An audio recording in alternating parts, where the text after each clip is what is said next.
Hello students, welcome to our YouTube channel Chauhan educators. आज का हमारा टॉपिक है प्रोनाउन। इसको हिंदी में हम बोलते हैं सर्वनाम। इसके बारे में आज हम पूरा कॉन्सेप्ट समझेंगे स्टार्टिंग से लेकर एंड तक। सबसे पहले डेफिनेशन देख लेते हैं। सर्वनाम का प्रयोग संज्ञा की जगह पर किया जाता है। Pronoun substitutes are noun. Examples आपके सामने हैं he, she, they, I, we, you, this, that, it, etcetera. तो जहाँ पर भी हम किसी भी नाउन की जगह पर, किसी भी पर्टिकुलर नेम की जगह पर इन सभी शब्दों का यूज़ करेंगे, उन सब शब्दों उस जगह पर हम सर्वनाम का यूज़ करेंगे। एग्जाम्पल के लिए आप एक सेंटेंस देख सकते हैं। भानु मेरा दोस्त है, भानु प्यारा है, Bhanu is my friend, Bhanu is cute. Bhanu मेरा दोस्त है, वह प्यारा है। Bhanu is my friend, he is cute. First sentence में हमने 2 बार भानु शब्द का प्रयोग किया है और सेकंड सेंटेंस में हमने 1 बार भानु शब्द का प्रयोग किया है, क्योंकि हमने दूसरी जगह पर भानु की जगह पर वह यूज़ किया है। तो हमने अभी डेफिनेशन पढ़ी थी, प्रोनाउन सब्स्टिट्यूट्स आर नाउन। मतलब कि जो प्रोनाउन जो है वो वर्ब की नाउन की जगह पर यूज़ होते हैं। तो हमने क्या यूज़ किया था? ही यूज़ किया था। कुछ एग्जाम्पल एक और देख लेते हैं। शुभम इलाहाबाद बैंक में काम करता है, उसके पापा अच्छे आदमी हैं। Shubham works in Allahabad bank, his father is a nice man. अब जो हमने हिज यूज़ किया है, उसके पापा, मतलब किसके पापा हैं? वो शुभम के पापा हैं। तो उसके पापा के लिए हमने यूज़ किया है हिज फादर। तो हिज फादर जो है वो क्या है? वो एक प्रोनाउन है। हमने उसका प्रोनाउन की जगह पर यूज़ किया है। हम ये भी लिख सकते थे शुभम के फादर, लेकिन हमने लिखा है उसके पापा। तो ये जो हमने सेंटेंस लिखा है ये हो गया हमारा दोबारा से प्रोनाउन के अंदर में। अभी साथ साथ एक और एग्जाम्पल आप देखेंगे, उसके माध्यम से आप इस चीज़ को और ज़्यादा बेटर तरीके से समझ पाएंगे। एग्जाम्पल आपकी स्क्रीन पर ये रहा। Ram is a good boy, Ram is my friend, Ram's father works with my father. Second example इसका, Ram is a good boy, he is my friend, his father works with my father. First sentence में हमने राम शब्द का प्रयोग 3 बार किया है। Ram is a good boy, Ram is my friend, Ram father works with my father. और second sentence में हमने जो है Ram is a good boy, first sentence दोनों का सेम है ये दोनों पार्ट्स का, लेकिन जो सेकंड पार्ट है ही इज़ माई फ्रेंड, वहाँ लिखा था हमने राम इज़ माई फ्रेंड, यहाँ हमने ही का यूज़ किया है। तो ही क्या है? प्रोनाउन है। फिर हमने थर्ड टाइप में क्या यूज़ किया है? Ram's father works with my father, यहाँ हमने यहाँ लिखा है his father works with my father.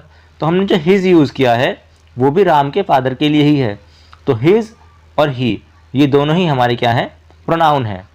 अब बार बार राम कहने के बजाय हमने दूसरे उदाहरणों में वो वह उसके शब्दों का प्रयोग किया है, जिससे वाक्य हमारा बेहतर हो गया और आसान हो गया। क्योंकि आप सभी को पता है कि राम एक संज्ञा है, नाउन है, इसलिए वो और वह क्या है? उसके सर्वनाम है। अब जैसे he and he are being used as substitutes of Ram in example number 2 which doesn't change the meaning of the sentence. Okay, अब हम चलते हैं टाइप्स की तरफ।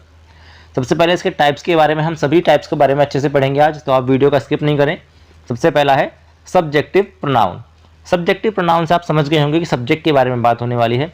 A subjective pronoun acts as a subject of the sentence. It performs the action of the verb. जैसे example क्या दे रखे हैं? He is mad. We were in Dehradun. They scolded me. तो देखिए स्टार्टिंग में ही जो हमारा मेन इंसान आ गया उसके बारे में हमने बात की है, उसके कर्म के बारे में बात की है जो उसने कार्य किया है। हाँ, जैसे ही है, वी, दे, ये सब स्टार्टिंग में आए हैं, तो ये क्या है? सब्जेक्टिव प्रोनाउंस हैं। अच्छा, आपने ज़्यादातर पढ़े होंगे प्रॉपर पर्सनल प्रोनाउंस, तो ये पर्सनल प्रोनाउंस के अंडर में भी आते हैं। इनको आप इस तरह से भी समझ सकते हैं। जैसे कि एग्जाम्पल क्या है? आई, यू, ही, शी, वी, मैं, तुम या आप, वह, वो एक पुरुष, वह, वो एक लड़की। शी के लिए हम लड़की का, शी हम लड़की के लिए यूज़ करते हैं। वी हम, मतलब एक से ज़्यादा लोग हैं।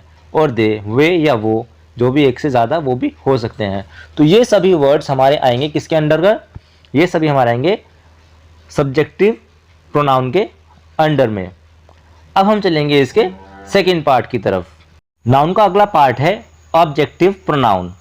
ऑब्जेक्टिव प्रोनाउन के बारे में हम समझते हैं ये क्या होता है, इसको कैसे हम वर्क करता है ये।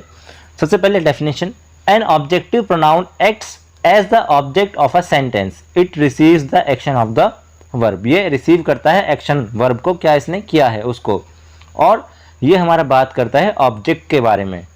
सेंटेंस के ऑब्जेक्ट के बारे में। जैसे हमारा एग्जांपल है, Ram was with me, dad scolded him, baby is watching you.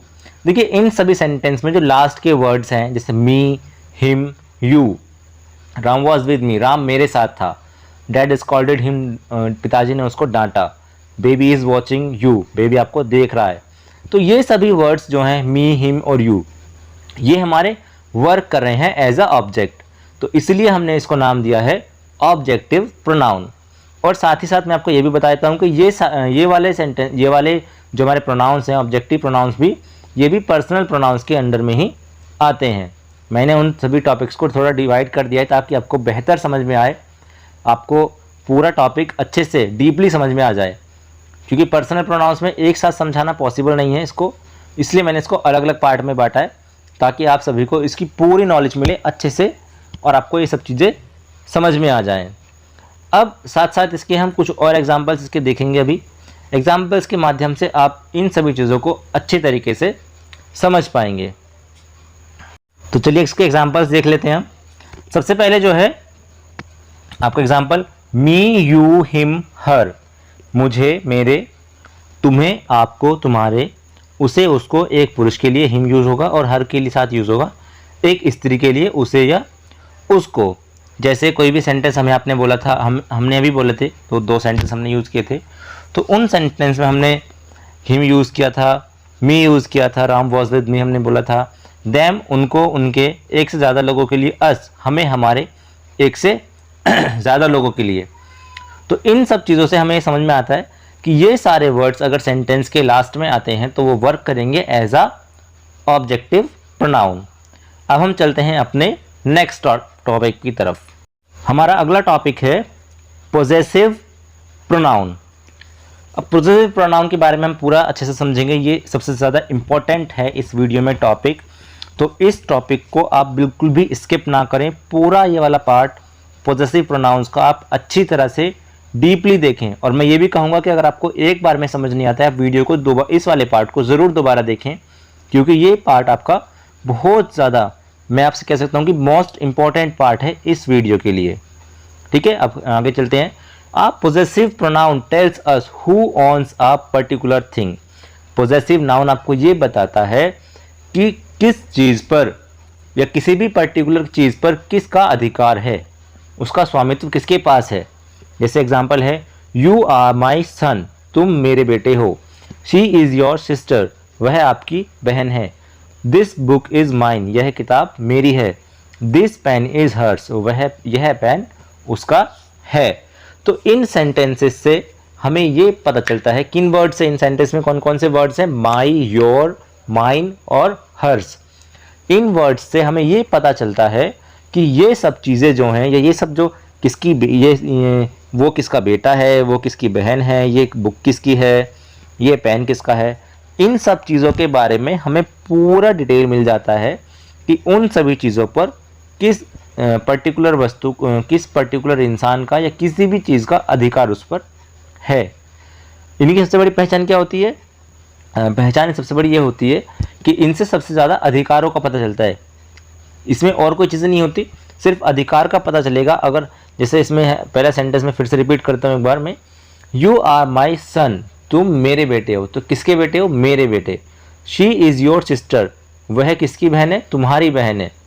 This book is mine, यह बुक मेरी है, किताब मेरी है।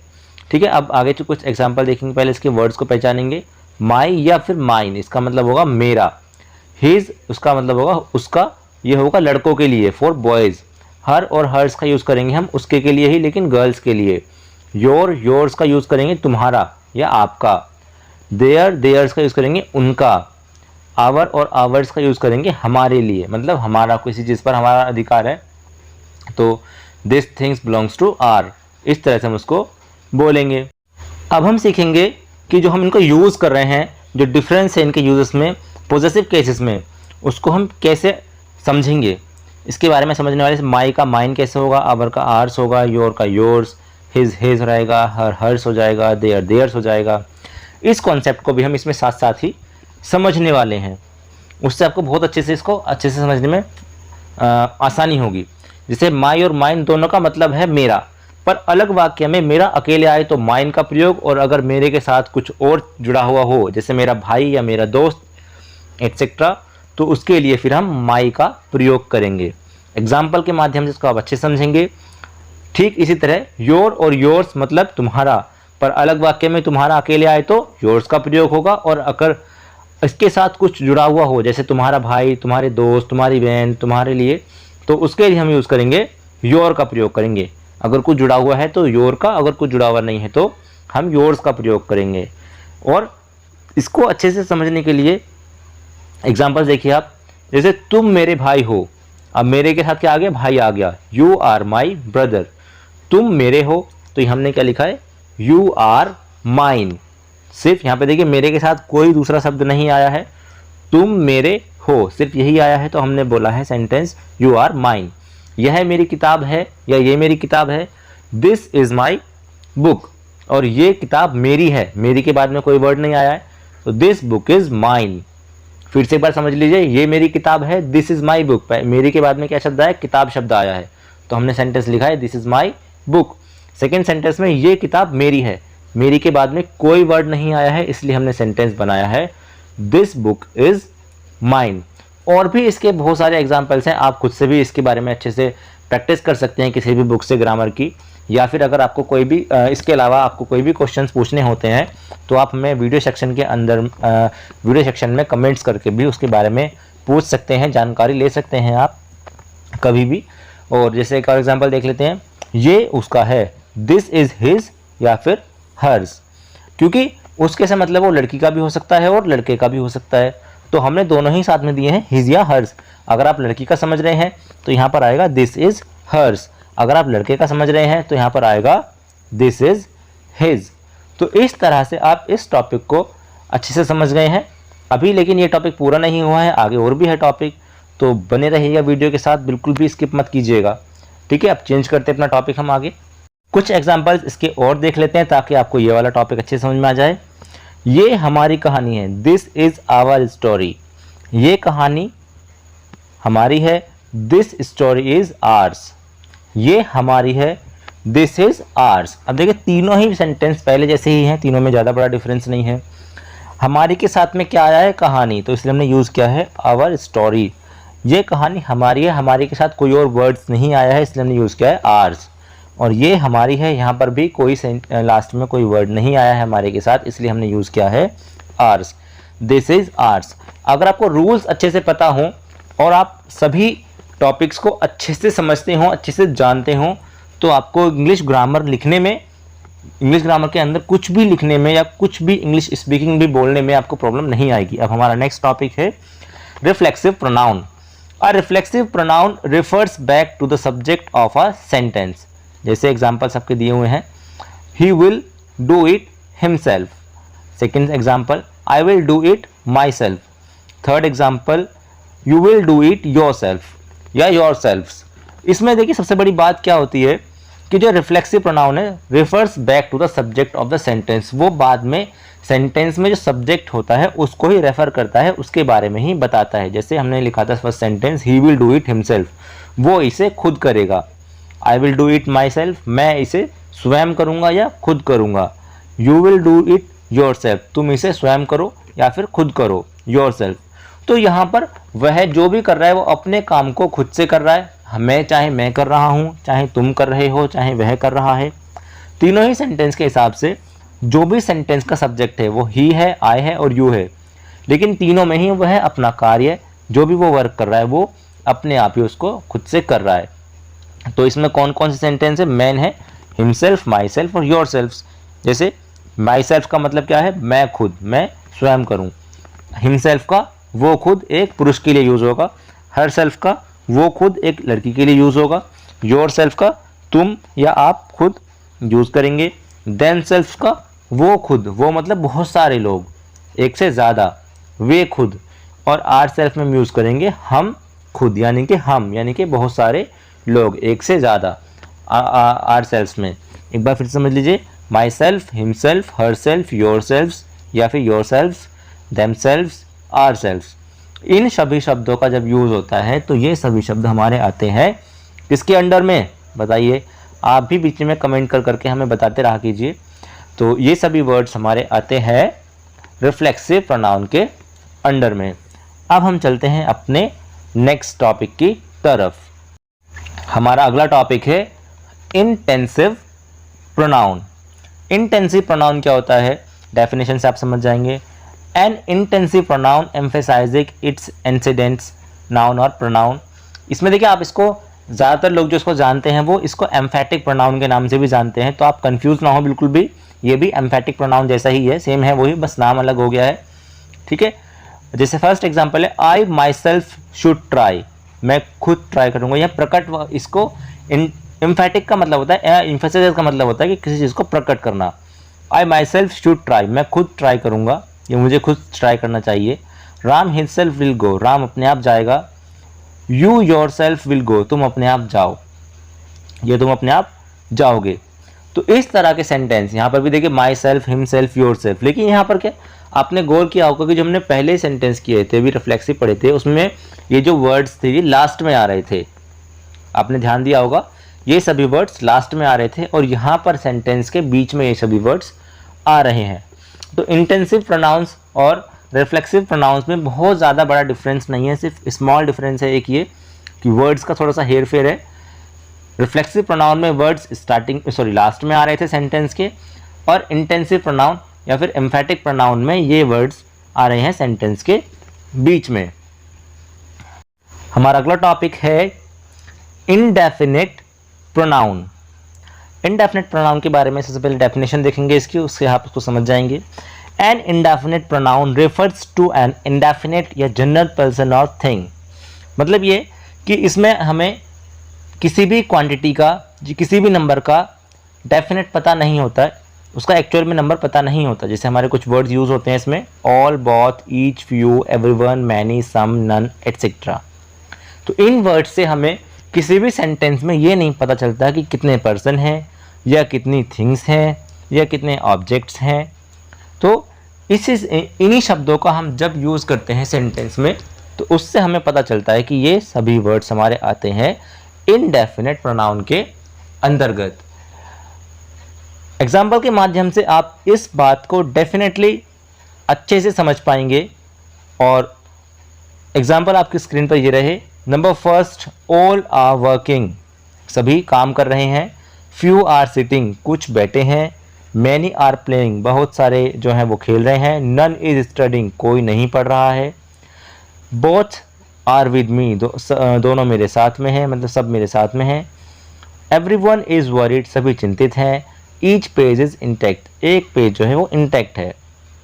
अभी देखिए यहाँ पर किसी भी वर्ड सेंटेंस में 7 सेंटेंसेस हमने पढ़े हैं, ये किसी भी सेंटेंस में आपको एक्चुअल में नहीं पता है कि क्वांटिटी या फिर जो नंबर है वर्क, जो वो लोग वर्क कर रहे हैं, जो लोग बैठे हैं, जो लोग खेल रहे हैं, जो लोग पढ़ रहे हैं, या जो लोग मेरे साथ हैं, या जो लोग चिंता कर रहे हैं, ये जो भी पेज इंटैक्ट हुए हैं, आपको एक्चुअल में नहीं पता कि कौन कितनी मात्रा में है, उसकी कितनी संख्या है। और जिन वर्ड्स से हमें ये तो पता लग रहा है कम ज़्यादा का, ऑल मतलब सभी, फ्यू मतलब कम, मैनी मतलब बहुत सारे, लेकिन हमें एग्जैक्ट नहीं पता चला था। अब है डिमॉन्स्ट्रेटिव प्रोनाउन। तो demonstrative pronoun points out a noun, noun को पॉइंट्स आउट करते हैं। जैसे this is my pen, that is your book, this are his pens, those are enemies. तो देखिए जो वर्ड डिमॉन्स्ट्रेटिव का मतलब होता है प्रकट करना, किसी की चीज़ को हमें सामने लाना, उसकी तरफ इशारा करना, उसकी तरफ बताना। जैसे दिस इज माई पेन, यह मेरा पेन है, जो किसकी बात कर रहे हैं, जो पेन आपके बिल्कुल पास में रखा है। दैट इज़ योर बुक, जो बुक दूर रखी है उसके बारे में बता रहे हैं कि दैट इज़ योर बुक, वह बुक आपकी है। दीज आर हिज पेन्स, जो पेन यहाँ पर रखे हैं बहुत सारे मेरे पास में, तो मैं बोल सकता हूँ कि दीज आर हिज पेन्स, ये सभी पेन उसके हैं। और फिर आता है हमारा इंटरोगेटिव प्रोनाउन। इंटरोगेटिव प्रोनाउन को भी आप अच्छे से समझ लेंगे आसानी से। इसमें an interrogative pronoun is used to ask a question the answer of which is definitely a noun और अ प्रोनाउन। और इसमें ऐसे क्वेश्चंस पूछे जाते हैं इनसे जिसका आंसर कोई नाउन या प्रोनाउन ही होता है डेफिनेटली। जैसे व्हाट, विच, हु, हुम, हुज, ये सभी शब्दों से जो भी क्वेश्चन स्टार्ट होते हैं, जिन इन वर्ड्स का यूज़ करके हम जो क्वेश्चंस पूछते हैं, पुटअप करते हैं, तो उनमें जो भी आंसर आप देंगे वो डेफिनेटली या तो कोई नाउन होगा या फिर होगा प्रोनाउन। एग्जाम्पल के माध्यम से आप इस बात को डेफिनेटली बहुत अच्छी तरह से समझ पाएंगे। और अगर आप वीडियो को देखते हुए यहाँ तक पहुँच गए हैं एंड तक, तो मैं आपसे आशा करूँगा कि आप वीडियो को लाइक ज़रूर करें और शेयर ज़रूर करें और हमारे चैनल को सब्सक्राइब ज़रूर करें, क्योंकि हमारे वीडियोज़ में जो सब्सक्राइबर्स हैं वो 99% जो हमें वॉच टाइम मिलता है वो सब्सक्राइबर्स से नहीं मिलता है। तो प्लीज़ सभी सब्सक्राइब करें। एग्जाम्पल आपके स्क्रीन पर, what is your name, who are you, whom do you love, which is your pen, whose is this pen। जैसे what is your name तो आप आंसर देंगे, जैसे मैं अपना नाम पूछूंगा तो मैं नाम बताऊंगा, my name is प्रशांत चौहान। तो देखिए प्रशांत चौहान क्या है, वो एक है नाउन। फिर who are you तो I am a boy, तो यहाँ पर भी क्या है, वो I क्या है, प्रोनाउन है। फिर whom do you love, आप किसे प्यार करते हो, तो जिसको भी आप बताएंगे, हम अपनी कंट्री से बहुत प्यार करते हैं, हम अपनी मदर से बहुत प्यार करते हैं, तो जो भी आप नाम लेंगे वो भी क्या होगा, नाउन होगा। विच इज़ योर पेन, आपका पेन कौन सा है, तो आप बताओगे दिस या दैट, तो वो भी आप क्या बताओगे, वो भी प्रोनाउन ही होगा। And whose is this pen, और ये पेन किसका है, तो अगर हम पूछेंगे तो आप नाम बताओगे, राजा का है, अमित का है, जिसका भी आप नाम लोगे। तो इन सभी वर्ड्स से डेफिनेटली ये पता चलेगा, क्योंकि आंसर में क्या आएगा, आंसर आप जब इन क्वेश्चन का दोगे तो कोई नाउन बताओगे या फिर कोई प्रोनाउन बताओगे। तो ऐसे वर्ड से जो सेंटेंस बनेंगे उनको आप बताओगे इंटरोगेटिव प्रोनाउन। तो आज का वीडियो हमारा यहीं पर ख़त्म होता है। Thank you. अगर आपको वीडियो अच्छा लगा है तो जल्दी से कमेंट करके बताइए हमें, और वीडियो को शेयर कीजिए ताकि सभी लोगों को इसका बेनिफिट मिल सके। तो आज के लिए इतना ही। Thank you.